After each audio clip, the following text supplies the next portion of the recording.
जय जगन्नाथ सांग मैंने आज गोटे एमती जगह को जीवा जोटी जार अस्तित्व एवं ना माने वर्तमान से मंदिरटी समुद्र भितर 2018 मसीह या शिफ्ट करदेले 2018 मसीह ये शिफ्ट हो गला ये जगार समुद्र माड़ी आसला जहाँफल कि बहुत पुरातन 1500 वर्ष पुराना मंदिर समुद्र गर्भरे विलुप्त होगा जाऊला। ये मंदिरटी वर्तमान शिफ्ट करी सेठी ठाकुराणी को अलग जगह को वर्तमान 20 किलोमीटर दूर रे अवस्थापन कराई। सेठी एक मंदिर बना जाइए। ये जगहटी है पंचुराई माने पंचुबराई माने 5 भौणी मंदिर। ये बहुत पुराना मंदिर। यह एकदम आमर केन्द्रापड़ा डिस्ट्रिक्ट रे अवस्थित समुद्र कूल रे या राजनगर रु आउरी 40 किलोमीटर दूर रे आमर डांगमाल साइड रे रहिबो। या को जीवा को हेले नदी पार है कि बहुत रास्ता नहीं, बहुत मुश्किल जाए जीवा जाए। एटी देखंतु ट्यूबवेल भी समुद्र ये पानी रे खराब हो गलानी। ये हूँ पंचायत लिखाई। तो ये जगार आमको जीवाक हेले वर्तमान आपन को ये नदीटी पार होगा पड़ो। ये गोटे बोट चलती। ये बोटी ये नदी रे बहुत कुंभीर। तो ये बोट ही एकमात्र ये कुंभीर नदी रे आप ओल्लै पारे। ये आमको पार होगा पड़ो। ये नदी रे आप बाइक छोट मोट गाड़ी नहीं कि जापरें।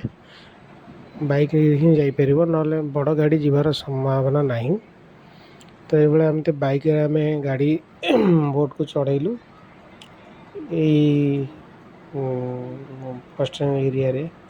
फॉरेस्ट एरिया रे एटी देखंतु गोटे मांकड़ ओदा होगी बस। एठू आपण को जीवा को हेले एठू आउरी 12 किलोमीटर आपण एथिरे जाई परिबे। नले आमे तो प्रथम थर मुझे छोट होइतिली जाइतिली एटा चली कि आमे जाइतिलु। तो 12 किलोमीटर चली 12 किलोमीटर पुणी रिटर्न होइतिलु। वर्तमान एबे तो आमे बाइक रे आसछु तो इजिली पळेबो। चलनु मु देखैबी एठी जो गाँटी थिला से गाँटी रो अवस्था कौन वर्तमान से जगार आपण तो रास्ता नहीं, माटी रास्ता रे जीवा पड़े। ये गोटे संकटे देखंतु समुद्र कूल रे पाइली। ये जो गाँटी देखुंत एथुर प्राय लोक सब पलि गले। एठू गवर्नमेंट को उठे देछि अलग जगह जगह देछि और एठी से माने जाइछन। किछि लोक एठी अछंती वर्तमान आउ अलग लोक माने प्राय चली गले। किछि लोक एठी अछंती घर द्वार अच्छी धीरे धीरे से माने जाउछन। गवर्नमेंट रो ऑर्डर अछि एठी टोटल आउ न रहिबा पई काना समुद्र एकदम पाखरे आसिकी हेलाडी। आउ 50 मीटर 100 मीटर दूर रे समुद्र अछि। देखंतु ए गाँटी रो केमती अवस्था बहुत सुंदर गाँटी थिला समुद्र कूल रे आमे आसीतिलु। एठी गाँ रे आपण जहाँ घरे भी जीवे ठाकुराणी को आदेश थिला आपण से किछि पचारिबे खाया को देबे रहिया को देबे सोया को देबे से जे आपण को चिंता करिवार नथला। तो आमे भी आसतिलु जेतलो मु छोट बळे आसतिली जनक घरे मु रहितिलु राति यापन करी पुणी तार दिन सकाळु आमे जाइतिलु।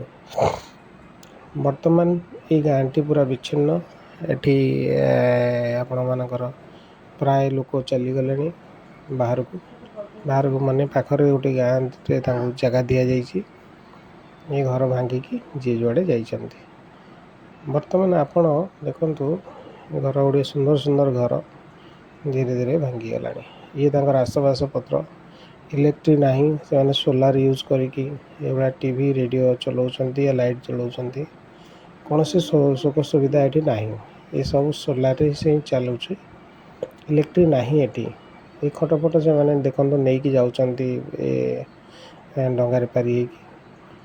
ये गोटे घरे आम अटकी देखुलु ତାଙ୍କର ଏହି ଛୋଟ କଣ୍ଢେଇଟି ବାହାଘର ଏସବୁ ଯିଏ କରିଥିଲେ ଛାଡ଼ିକି ପଳେଇଛନ୍ତି। ବର୍ତ୍ତମାନ ବହୁତ ଜଲ୍ଦି ଏ ସମୁଦ୍ର ୟାକୁ କିଳିଦେବ, ଆଉ ଏଠି ନାହିଁ କିଛି। ବର୍ତ୍ତମାନ ତ ସମୁଦ୍ର ହେଇଗଲାଣି।